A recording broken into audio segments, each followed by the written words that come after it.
Hello student, good morning. अपना chapter चल रहा है 8 प्राइमरी एक्यूपेशंस। उसमें अपन ने पढ़ लिया पशुचारण और वाणिज्य पशुधन पालन में अपन ने अंतर कर लिया। उसके पहले अपन ने उसमें पढ़ा मछली पकड़ना, मत्स्य पालन। उससे पहले अपन ने पढ़ा आखेट और जंगलों से संग्रहण करना।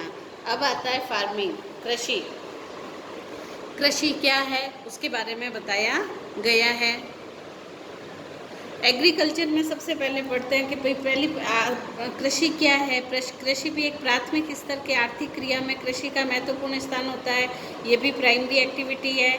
ये सबसे अधिक प्रचलित व्यवसाय है, क्योंकि अगर भारत की बात की जाए तो लगभग 70% लोग कृषि कार्य करते थे, लेकिन धीरे धीरे लोगों का कृषि के प्रति रुझान घटता जा रहा है। क्या कारण है रुझान घट रहा है?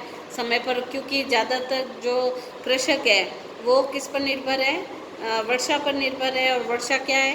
भारतीय अर्थव्यवस्था का जुआ कहा जाता है, क्योंकि कभी समय पे आ जाती है और कभी नहीं हो पाती है। कभी बहुत ज़्यादा हो जाती है तो कभी बाढ़ के रूप में अतिवृष्टि हो जाती है, या कभी सूखे के रूप में अल्पवृष्टि हो जाती है।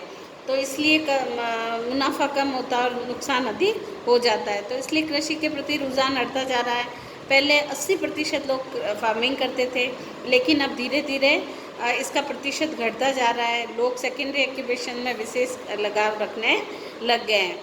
तो कृषि ने मनुष्य को स्थायी आवास की सुविधा दी है। विश्व के भोजन के मुख्य स्रोत कृषि के द्वारा ही भोजन की लगभग 71% आवश्यकताएं पूरी होती है। भाई हमें अनाज, दालें, कपास, कॉटन, ये हमें रॉ मटेरियल जैसे गन्ना वगैरह किससे प्राप्त होता है? खेती से ही हो रहा है। अगर लोगों का कृषि के प्रति रुझान हट जाएगा तो हमें भोजन कहाँ से प्राप्त होगा? तो कृषि का मशीनीकरण हो जाने से उत्पादन में भी वृद्धि हुई है। जिस समय लोग प्राइमरी एक्टिविटी में ही कृषि जब करते थे तो प्राचीन पद्धति से खेती करते थे, लेकिन धीरे धीरे मशीनें आने से छोटे खेत में ज़्यादा से ज़्यादा फसल का उत्पादन करना, है ना, जिसे गहन कृषि कहा जाता है, इसका प्रचलन ज़्यादा बढ़ गया था। तो अंतर्राष्ट्रीय कृषि का मशीनीकरण हो जाने पर उत्पादन में वृद्धि हुई। कृषि उत्पादनों का अंतर्राष्ट्रीय व्यापार शुरू हो गया और कृषि का बदलता स्वरूप व विकास मानव सभ्यता के विकास का प्रतीक है। विश्व में पाई जाने वाली विभिन्न भौतिक, सामाजिक एवं आर्थिक दशाएं कृषि कार्य को प्रभावित करती है। इस प्रभाव के कारण संसार में विभिन्न कृषि प्रणालियां देखी जाती है। बहुत तरह तरह के विधियां होती है, मेथड होते हैं जिसे फार्मिंग करते हैं, जिसमें कृषि की मुख्य प्रणालियां, इसमें सब पद्धतियों का प्रयोग किया गया है। स्थानांतरित कृषि किसे कहते हैं? गहन कृषि किसे कहते हैं? विस्तृत वाणिज्य अनाज कृषि किसे कहते हैं? दुग्ध कृषि किसे कहते हैं? बागानी कृषि किसे कहते हैं? ट्रक फार्मिंग किसे कहते हैं? मिश्रित कृषि किसे कहते हैं? और जीवन निर्वाह कृषि किसे कहते हैं? तो इसमें सभी तरह की कृषियों की विशेषताएं और उनके बारे में बताया गया है। सबसे पहले जो कृषि पद्धति पढ़ेंगे अपन वो होता है स्थानांतरित कृषि। इसमें बताया गया स्थानांतरित कृषि का अर्थ होता है कि भाई एक ही स्थान पर न रह करके जगह बदलते रहना। जैसे उसकी उर्वरा शक्ति घट जाती है, एक स्थान से दूसरे स्थान पर जाकर के कृषि करना। पहले क्या होता था कि भाई लोग जंगलों में रहते थे, पेड़ों को काटते थे, आग लगा देते थे, उसकी राख को बिखेर करके खेती करते थे। अलग अलग एरिया में से अलग अलग नामों से भी जाना जाता था। लेकिन अब पेड़ों को काटना पर्यावरण प्रदूषण का कारण हो गया है। वैसे भी पॉपुलेशन जैसे जैसे बढ़ रही है तो इस कृषि का स्थान धीरे धीरे खत्म होता जा रहा है। जैसे राजस्थान में इसे वालरा कृषि, भारत में इसे झूमिंग कृषि के नाम से जाना जाता है। और ये उन एरियो में होता है जहाँ पर बहुत ज़्यादा पेड़ पौधे होते हैं। तो यह कृषि का सबसे प्राचीन रूप है।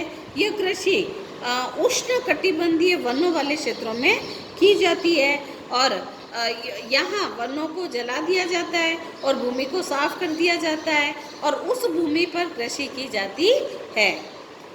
यह कृषि आदिम जनजाति के लोगों के द्वारा की जाती है। इस प्रकार की कृषि की विशेषताएं निम्नलिखित है। नंबर 1, इसमें बोए गए खेतों का आकार बहुत ही छोटा होता है। क्या होता है? क्योंकि ये जंगलों को साफ करके खेती की जाती है। तो थोड़े से पेड़ हटा देते हैं, काट देते हैं, उन्हें सुखा देते हैं, जला देते हैं, फिर इनकी राख को बिखेर करके खेती करते हैं। सेकंड, कृषि पुराने पद्धति से यानी औजारों से की जाती है, जैसे लकड़ी, कुदाली और फावड़े आदि से खेती की जाती है।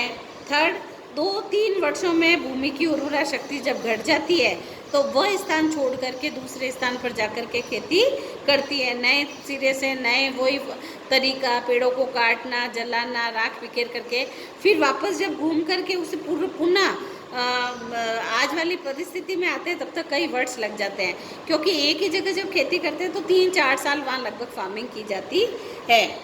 2-3 वर्षों में भूमि की उर्वरा शक्ति समाप्त हो जाती है और अन्यत्र सिरे में खेतों को वापस साफ करके खेती करते हैं। इस प्रकार की कृषि को भारत के पूर्वी राज्यों में झुमिंग, मध्य अमेरिका में व मैक्सिको में मिल्पा, मलेशिया व इंडोनेशिया में लदान और वियतनाम में इसे रे के नाम से जाना जाता है। अंडरलाइन करना, क्वेश्चन पिछली बार पूछा गया था बोर्ड के एग्जाम में, रे किसे कहते हैं, तो आपको लिखना है स्थानांतरित कृषि को रे कहते हैं और यह कृषि वियतनाम में की जाती है। या ये पूछा जाएगा स्थानांतरित कृषि को अन्य अलग अलग देशों में किस नाम से जाना जाता है, तो आपको ये अलग अलग नामों से ये आपको इसको संबोधित करके लिखना है।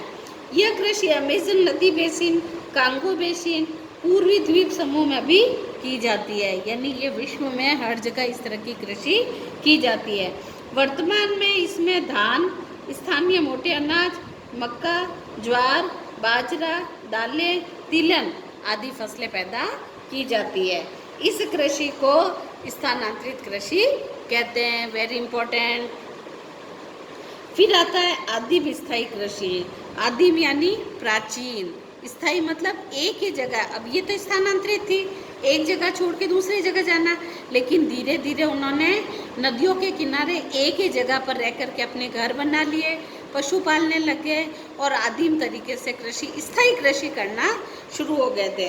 तो धीरे धीरे स्थानांतरित कृषि की जगह स्थायी कृषि ने ले लिया था और ऐसी कृषि आदिम स्थायी कृषि कहलाती है। अंडरलाइन करना, क्वेश्चन कई बार पूछा जाता है स्थानांतरित कृषि व आदिम कृषि में क्या अंतर है, तो आप क्या लिखोगे, स्थानांतरित कृषि एक जगह से दूसरी जगह पर की जाती है, इसमें पेड़ों को काटा जाता है, जलाया जाता है और 4-5 वर्ष तक एक ही जगह कृषि करने के बाद अन्यत्र जाकर के कृषि की जाती है, उसमें स्थायित्व नहीं होता है। जबकि आदिम स्थायी कृषि में एक ही जगह पर रह कर के मानव कृषि भी करता है, अपने मकान भी बनाता है वहीं पर और पशु भी पालता है और इसमें जगह का परिवर्तन नहीं होता है। तो इस तरह की कृषि को भूमि को साफ करके मिट्टी की जुताई ढंग से की जाती है और उपलब्ध जल का प्रयोग सिंचाई के लिए किया जाता है। उत्पादन में वृद्धि होने के कारण अन्य व्यवसाय भी पनप जाते हैं। कृषि के साथ पशुपालन भी किया जाता है और पशुओं का प्रयोग खेतों की जुताई व परिवहन में भी किया जाता है। इस कृषि का विस्तार उत्तरी पूर्वी भारत, मलेशिया, इंडोनेशिया, मध्य इंडीज के देशों में की जाती है। पूछा जाएगा, इसमें 5-5 अंतर आप दोनों कर सकते हो। नेक्स्ट आती है जीवन निर्वाह कृषि। अब जैसे कि देखो नाम से ही पता चल रहा है, इसका टारगेट सिर्फ ये होता है जीवन का निर्वाह करना। जैसे विस्तृत वाणिज्य अनाज कृषि, नाम से पता चल रहा है कि वाणिज्य यानी व्यापार होता है, एरिया बड़ा होता है, अधिक प्रोडक्शन ज़्यादा करना होता है ताकि उसका निर्यात किया जा सके। अब जीवन निर्वाह कृषि, यद्यपि कृषि की शुरुआत जीवन यापन के रूप में शुरू हुई थी, लेकिन यह कृषक के लिए रोजगार का प्रमुख साधन बन गई। उनकी भोजन की आवश्यकताओं की पूर्ति के साथ साथ अन्य आवश्यकताओं की पूर्ति भी करने लगी। तो कृषि का यह प्रकार जीवन निर्वाह कृषि कहलाने लगा। विगत 100 वर्षों में इस प्रकार की कृषि का तेजी से विस्तार हुआ और इस प्रकार की कृषि की मुख्य विशेषताएं निम्नलिखित है।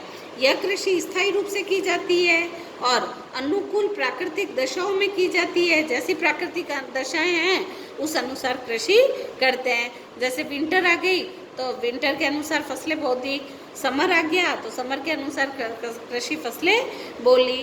कृषि भूमि पर जनसंख्या के दबाव के कारण भूमि का गहनतम उपयोग होता है। कृषि की गहनता इतनी है कि वर्ष में 2 या 3 फसलें ली जाती है। भू जो छोटे आकार के व छितरे हुए होते हैं। मानवीय श्रम के भरपूर उपयोग के साथ कृषि यंत्रों का प्रयोग भी किया जाता है। इसमें कृषि यंत्र देखो चित्र 8.11 में दिखाया गया है, जो कि हमारे प्राचीन समय में पूर्वज किया करते थे। खेत को जोतने के लिए बैलों का प्रयोग होता था और फावड़े से और इनसे खेती की जाती थी। खेती का उद्देश्य सिर्फ जीवन यापन करना होता था और इस प्रकार की कृषि उन्नत बीज, रासायनिक उर्वरक, कीटनाशक दवाइयों का प्रयोग के द्वारा उत्पादन इनमें बढ़ाया गया।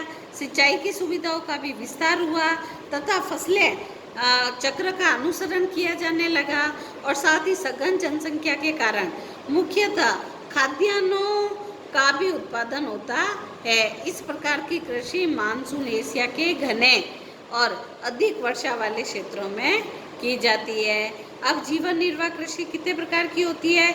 तो 2 प्रकार की होती है। नंबर 1 चावल प्रधान जीवन निर्वाह कृषि और एक गेहूं प्रधान निर्वाह कृषि।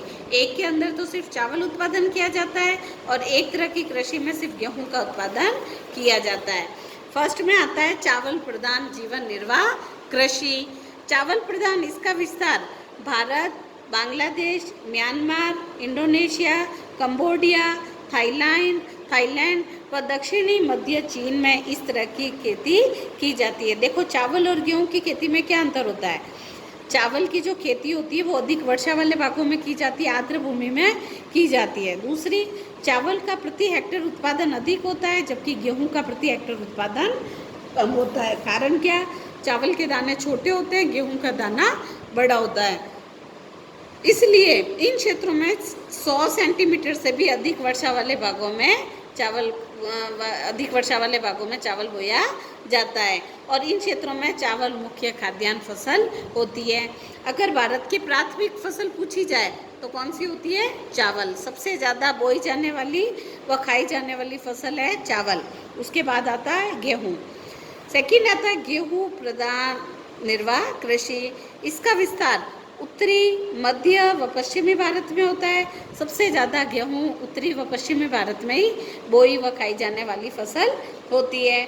इसके अलावा उत्तरी चीन, पाकिस्तान, कोरिया में भी गेहूँ का उत्पादन किया जाता है और यह 100 सेंटीमीटर से भी कम वर्षा वाले भागों में खेती की जाती है और इससे कम वर्षा होगी तो सिंचाई के माध्यम से कृषि की जाती है और इन क्षेत्रों में गेहूँ एक प्रधान फसल है। सबसे ज़्यादा बोई जाने वाली व खाई जाने वाली फसल कौन सी है? गेहूँ भारत में। और यूँ प्राथमिक फसल तो चावल है, लेकिन पश्चिमी राजस्थान व उत्तरी भारत में गेहूँ का प्रचलन ज़्यादा है जबकि अन्य क्षेत्रों में चावल। बाकी पूरे भारत में चावल सबसे ज़्यादा बोया और खाया जाने वाली खाद्यान्न फसल है।